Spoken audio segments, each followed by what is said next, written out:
Hi friends, అందరికీ నమస్కారము. ఈరోజు మా రాయలసీమ స్పెషల్ చింతకాయ తొక్కు పచ్చడి ఎలా చేయాలో చేసి చూపించబోతున్నాను. ఇందుకు కావాల్సిన పదార్థాలు: చింతకాయ తొక్కు, వేయించి పెట్టుకున్న వేరుశెనగ విత్తనాలు, పచ్చిమిర్చి, కట్ చేసి పెట్టుకున్న ఒక పెద్ద ఉల్లిపాయ.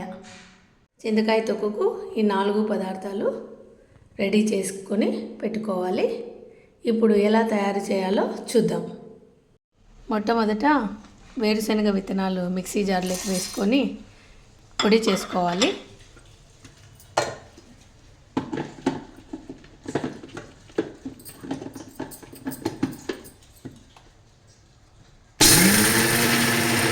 వేరుశెనగ విత్తనాలు పొడి అయిన తర్వాత అందులోకి చింతకాయ తొక్కు, పచ్చిమిర్చి మన కారం, మనకు ఎంత కారం కావాలో తగినంత పచ్చిమిర్చి వేసుకోవాలి.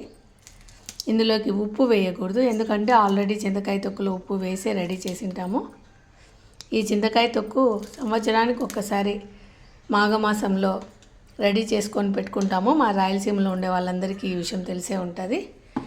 ఇప్పుడు దీన్ని మిక్సీ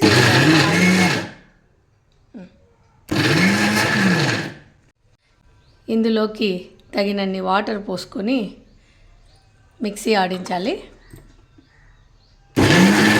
చింతకాయ తొక్కు పూర్తిగా మెదిగిన తర్వాత ఇందులోకి కట్ చేసి పెట్టుకున్న ఆనియన్ ముక్కలు వేసి ఒక్కసారి ఆన్ చేసి ఆడించి ఆఫ్ చేయాలి.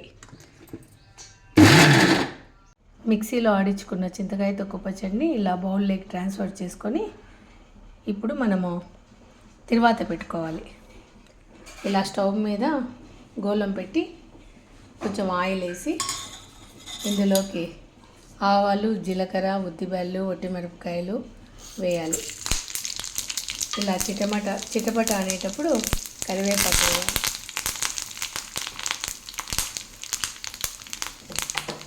ఇది వేగిన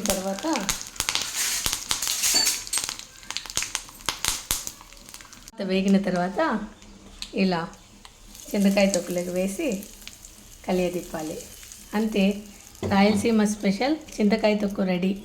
ఇది వేడివేడి అన్నంలోకి నంచుకొని తింటే చాలా టేస్టీగా ఉంటుంది. పప్పులోకి కూడా మంచి సైడ్ డిష్గా కాంబినేషన్ చాలా బాగుంటుంది. అందరూ ఒకసారి ట్రై చేసుకొని చూడండి. నా ఛానల్ సబ్స్క్రైబ్ చేసుకొని లైక్ చేయండి. Thank you.